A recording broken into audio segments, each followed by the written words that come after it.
Trip Plus şirkəti Trip layihəsinə alternativ deyil, onu dəstəkləmək üçün yaradılır. Bu barədə Ermənistanın Xarici İşlər Naziri Ararat Mirzoyan hökumətin iclasında bildirib.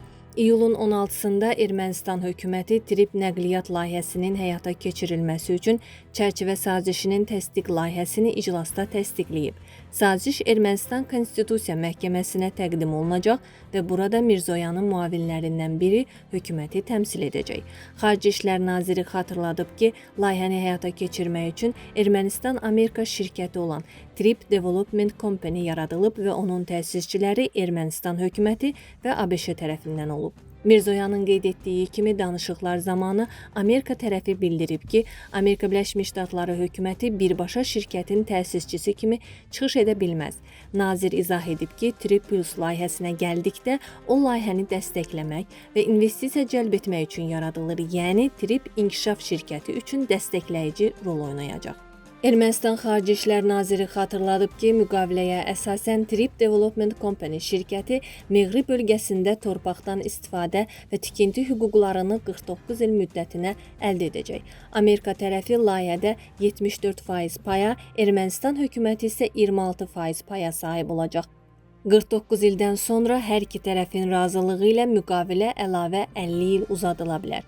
Bu halda Ermənistanın layihədəki payı heç bir əlavə öhdəlik olmadan 49%-ə qədər artacaq. Layihənin həyata keçirilməsi ilə bağlı çərçivə sazişinə əsasən Ermənistan dövlət sərhədi, sərhəd nəzarəti, ölkə daxilində hüquq mühafizə orqanlarına nəzarət, eləcə də gömrük və miqrasiya nəzarəti üzərində tam suverenliyini saxlayacaq. Sərhəd nəzarət məntəqələrindəki vəzifələr ön və arxa ofisə bölünə bilər.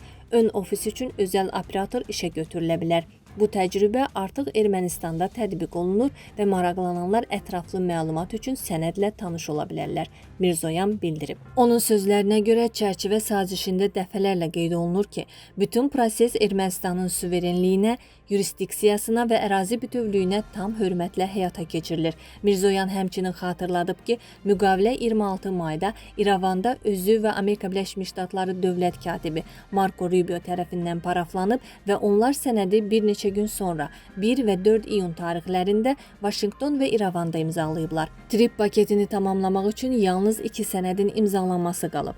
Səhmdar müqaviləsi və Trip inkişaf şirkətinin nizamnaməsi. Dəyərli izləyicilər, ölkə və dünya gündəmi ilə bağlı xəbərlər təqdim etməyə davam edəcəyik. Öz fikirlərinizi şərh bölümündə qeyd etməyi unutmayın. Sağlıqla qalın.